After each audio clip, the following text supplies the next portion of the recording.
subdivisions involving a larger number of parcels. Again, consistency with the general plan, zoning, and general public health, safety, and welfare is required to approve a subdivision map. It is a quasi-adjudicatory decision, and because it's not a legislative act, it is not subject to initiative or referendum. Tentative maps are approved by the Planning Commission, and they are subject to appeal to the Board of Supervisors. That's under the San Benito County Code. It's possible for counties to designate planning commissions as only having advisory capacity, but that's not the case in San Benito County, and probably true of most counties in California, but it's not true everywhere. The Subdivision Map Act has mandatory timelines for review and approval, including appeals. And if those timelines are not met, the plans can be approved by operation of law. It may require litigation to enforce those provisions, but you can end up having a project approved by not processing it in a timely fashion. So there are a lot of other elements of the Planning and Zoning Law, including the Permit Streamlining Act, the Mitigation Fee Act, which says how mitigation fees are adopted and what's allowed to be included in them, to distinguish them from taxes, and a development agreements law, which is a way of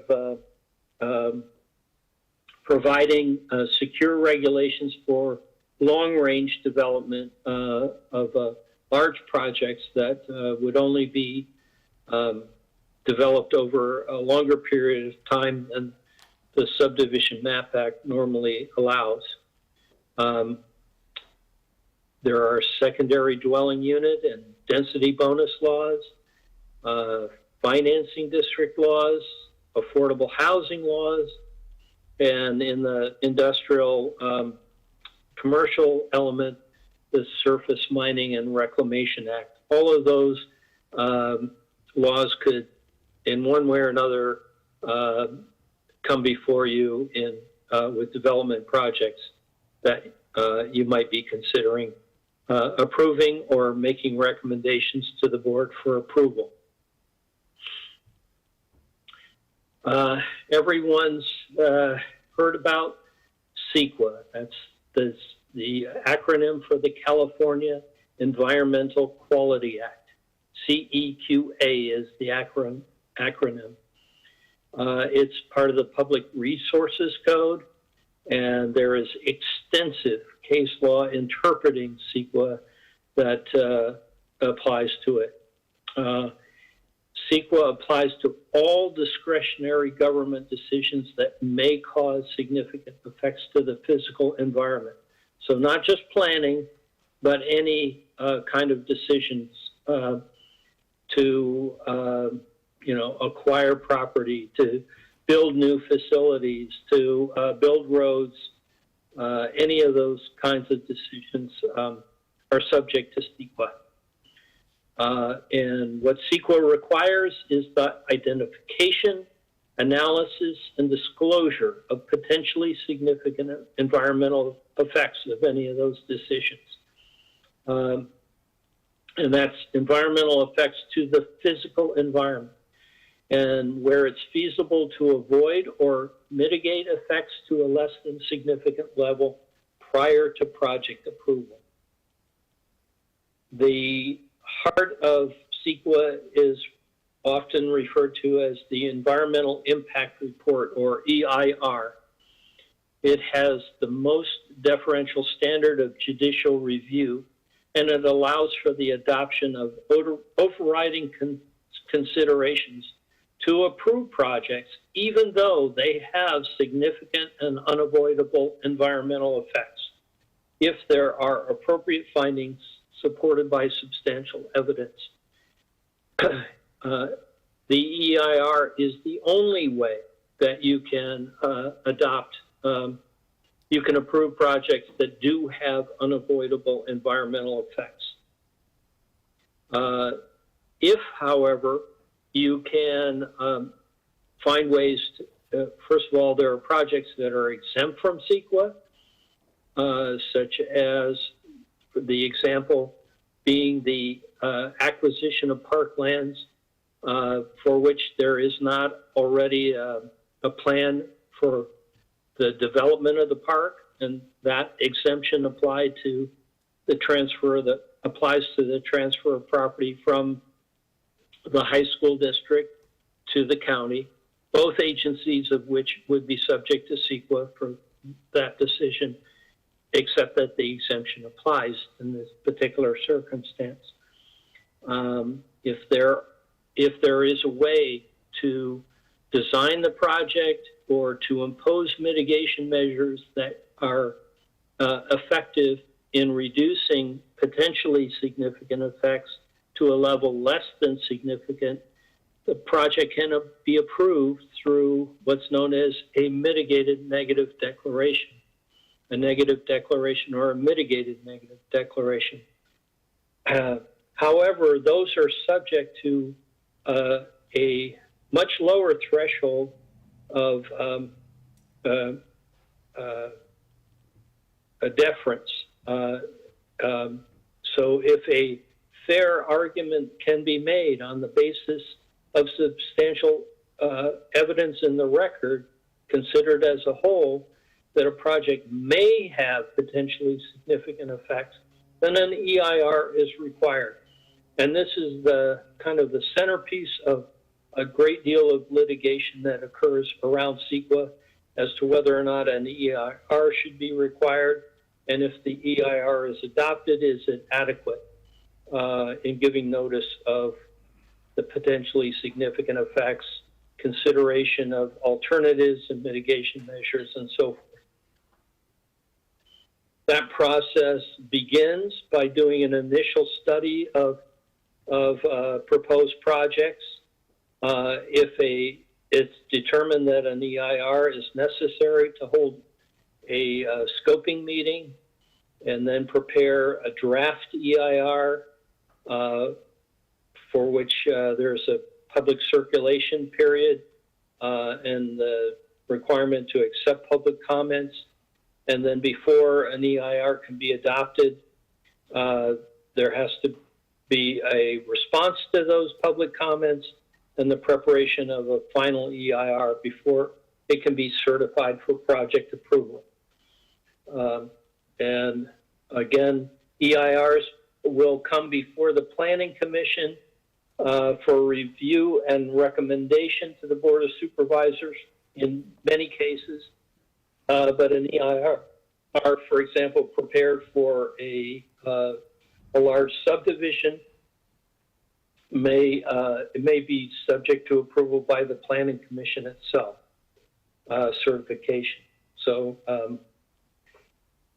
you can expect to hear a great deal more about CEQA as your term continues. CEQA court challenges have a short time period. A statute of limitations is the term. After a decision has been made and a notice of exemption or a notice of determination is filed. And the CEQA litigation process, I don't think I really need to go into for you this evening, but I'd be happy to address those with future questions as the time requires. So there are many other environmental laws. If a project involves some kind of federal government involvement, whether it's funding or federal agency involvement, it may require compliance with the analog at the federal level to CEQA, which is the National Environmental Policy Act. And CEQA and NEPA compliance can be combined in a single process if necessary. There are many other environmental laws, both at the state and the federal level, being the Clean Water Act. The California originated the analog for the Federal Clean Water Act, which is the Porter-Cologne Water Quality Act. And there are federal and state threatened or endangered species acts, and California Fish and Game Code regulations having to do with stream bed alterations, which in a stream bed could be just a seasonal drainage to major water bodies.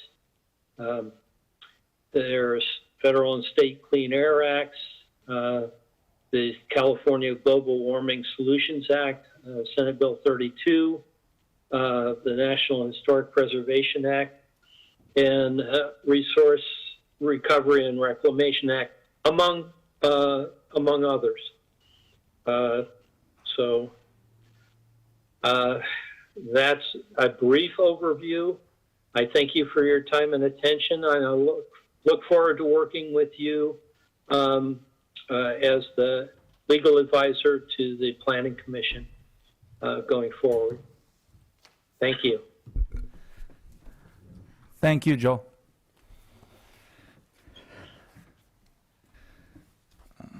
Next, right? We don't need public comment on that item. Is there any public comment? There, no public comment? Public comment is closed. Commissioners, do you have any questions or comments? Nothing. Okay. Planning Commissioner announcements. May 5th through 7th, there is a virtual conference available to any commissioner that wishes to participate.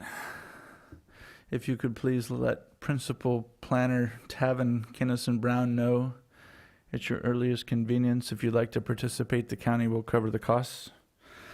Also, if it already has not been done, it will be done shortly. You will be members of the American Planning Association, and you get a quarterly magazine that has some good articles.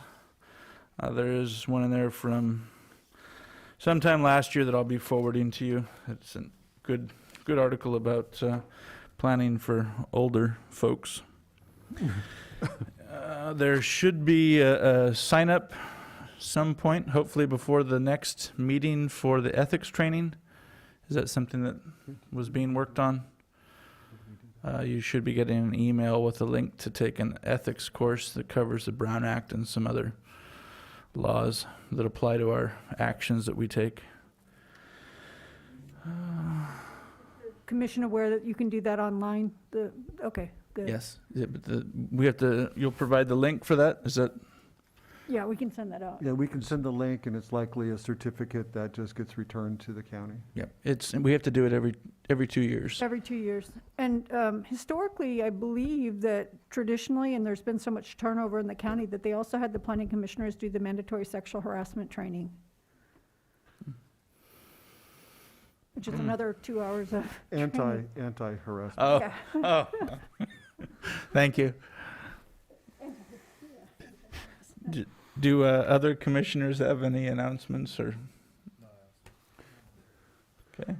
You know, just as a follow-on through the chair is, you know, we've changed over four out of 5 chairs, and I can be your resource if you have questions or calls, or you just need feel like you want 30 minutes on a particular project, a particular subject, or even maybe through the chair what you might suggest for study sessions.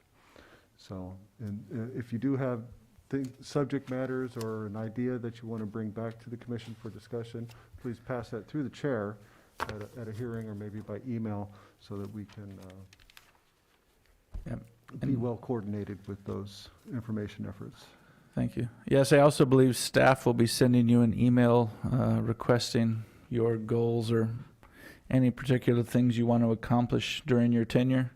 That will go through staff, and that will come back to the commission, and we can discuss it and prioritize the list. So once you have access to your email, look for that. I think you have a few that are already in your inbox. So just start paying attention. Maybe on a bi-weekly basis, check your county email, because you never know when something's being sent to you. Is there a motion to adjourn? Commissioner Pack, is there a second? Second. Commissioner Robert Rodriguez seconds. All in favor, say aye. Aye. Opposed? Motion carries. Meeting adjourned at 7:27. Goodbye. Thank you all.